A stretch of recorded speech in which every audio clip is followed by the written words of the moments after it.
Hey, welcome back. We're going to continue reading Jotham's Journey. This is the beginning of another week. Today is Sunday, and it says to light 2 violet candles and the pink candle.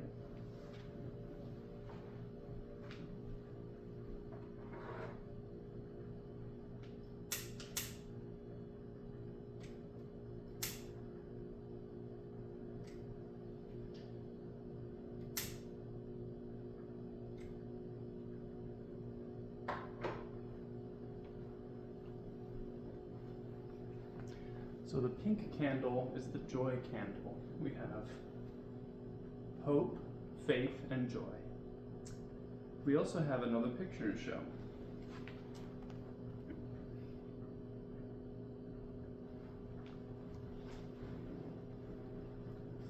Alright, let's get back into the story. Jotham's eyeballs were going to pop out, he was sure. He felt as if all the blood in his body had gathered behind his eyeballs as they lay across the lap of Decca's horsemen. The constant bouncing knocked the wind out of him, and with every breath it seemed as if a bear was crushing him with a death hug. He had long ago retched up any food that was in his stomach, and the wind created by the running horse made his arms and legs feel as cold as he could ever remember being. The dozen riders were heading east. I wonder if we're going back to Jericho, Jotham thought, but mostly he just wondered if his body would split in half across the horse before they got to where they were going. Just when Jotham thought he'd been smothered by sweaty horsehair, the horses finally slowed. They circled around a small watering hole and stopped, panting hard. The 12 riders jumped off their horses and stretched. A man pulled Jotham off the horse, and he fell in a heap on the ground. The man laughed. Jotham lay there feeling as if he'd been run over by a herd of camels. Every muscle ached, and his head felt as if it was full of kicking donkeys. He tried to pretend that none of this was real, that it hadn't really happened. But then he felt a toe in his side, and an irresistible force pushed him over onto his back. He was looking straight up into the face of Decca, who had one arm in a sling. "Well, little one," he sneered, "finally you are mine." He laughed that laugh that Jotham hated so much, the one that made Jotham's stomach feel hollow. "Of course, I didn't realize who you were, or I never would have let you go."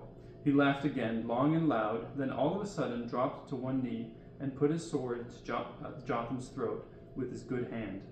"Where is your Jehovah now, little one?" he hissed, and the stench of his breath made Jotham gag. "You see, he is not here. Pray to your Jehovah if you wish, but remember, it is I who will decide if you live or die." Decca drew the sword across Jotham's throat, and Jotham felt the edge of the blade tickle his skin. Then Decca smiled, and Jotham saw that most of his teeth were black with rot, and his breath smelled like the dung gate at Engedi. "But no," he said after a moment, "I won't kill you just yet. You have something I want." I have nothing," Jotham cried. "No, but you know where it is, and you will tell me," Decca said, laying his sword against Jotham's cheek, "or I shall cut out your tongue." Just then one of Decca's men shouted something, and Decca jumped to his feet. He stared into the west, toward the setting sun, the direction they had come from. Jotham sat up too, and he saw a cloud of dust near the horizon. "They're following us, the fools," Decca said. "Caleb, no," Jotham thought. "Go back, they'll kill you." "You three," Decca yelled to the 3 men sitting at the edge of the waterhole. "Go kill whoever follows us. Then meet us at the hanging tree." Immediately the 3 jumped to their feet and onto their horses. With war yells that stabbed a knife of fright through Jotham's heart, the 3 kicked their horses hard and rode off in the direction of the dust cloud. "Yes, Jehovah, I pray to you," Jotham thought. "I pray that you will protect my friends. I shall make whatever offering I can, whenever I can, if you will just do this one thing for me."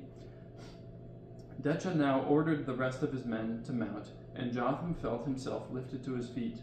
"Loden," the man he had been riding with, called to another, "Take this boy. I'm tired of him." A punch in Jotham's back threw him over toward the other man. Jotham tripped and fell at the man's feet.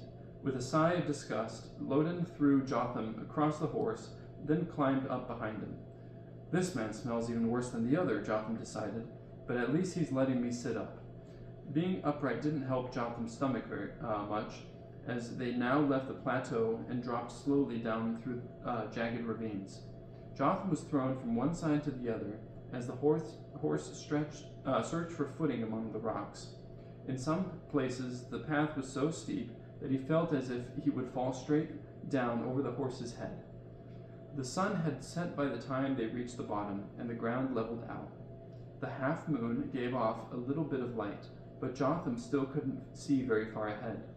Once again, the riders dismounted, then tied Jotham to a tall, bare tree. They seemed to be waiting for something, and Jotham figured it must be the 3 men Decha had sent out. When they returned, he knew it would mean that Caleb and the others were dead. But they didn't return.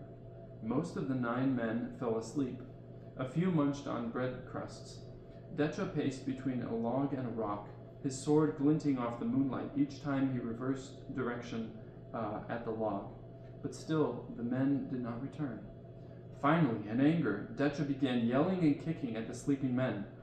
At that, 3 of them mounted their horses and headed back up the trail, riding as fast as they could through the jagged rocks.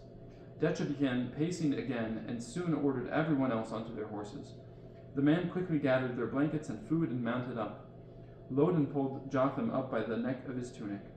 They rode ahead until they came to a grove of olive trees, where they circled the horses in close and tied up Jotham again. The men used their horses as shields against whatever enemy might be approaching. The men were getting nervous, Jotham could see, and Decha was yelling and kicking more than ever. "You are a devil," Decha hissed, and the sudden sound behind his head sent spiders up Jotham's neck. "You have brought nothing but anger to my heart and pain to my body," he said, raising his injured arm. "Well, no more. Tomorrow you will lead me where I want to go, and then I shall kill you." Decha didn't laugh this time, and even though his threats made Jotham's heart jump, he also thought he saw something else in Decha's face. He thought he saw fear. The hours passed, and Jotham watched the moon trek across the sky. The night was quiet, except for Decha's pacing. He still yelled at the men, but he did it in a whisper that sounded like a snake hissing. He made all the men stay awake and stand in a circle beside their horses. Each man had his sword drawn and searched the darkness for any sign of movement. Jotham was still tied to an olive tree. Decha continued to pace, stopping every few seconds to look up at the trail. 6 men have left to kill Caleb, Jotham thought, and 6 men have not returned. As the moon drifted down over the hills, Jotham's eyes finally became too heavy to hold open. He leaned his head back against the rough bark of the olive tree. His mouth was parched, his stomach was empty, but still, sleep climbed under his eyelids within seconds. The next thing Jotham knew, a hand was clamped over his mouth from behind. The hand was cutting off Jotham's air, smothering him. He kicked and jumped as much as he could, tied to the tree, but the hand held tight, and Jotham felt himself panic as the last of the air in his lungs seemed to burn through his chest. Decha had finally gone mad, Jotham realized, and he was killing him out of pure hate. "Jotham," a voice behind him hissed, "stop moving, and don't cry out, or I'll have to keep your mouth covered." And suddenly Jotham became very still, the thrill of 1,000 camel races exploding inside him, because he recognized the voice he heard. It was the voice of Nathan.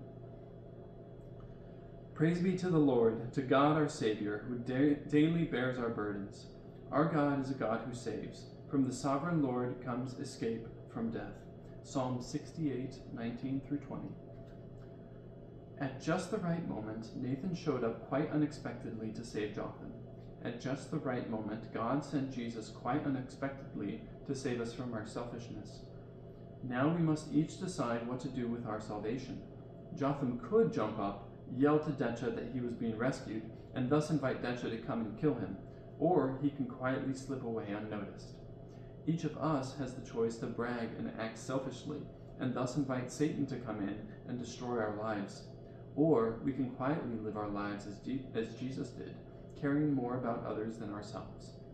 Jotham is lucky that Nathan is not selfish and unforgiving. We are lucky that God is not selfish and unforgiving.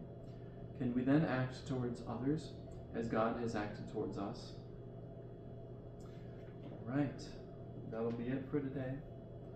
I hope these questions reverberate with some of you. All right.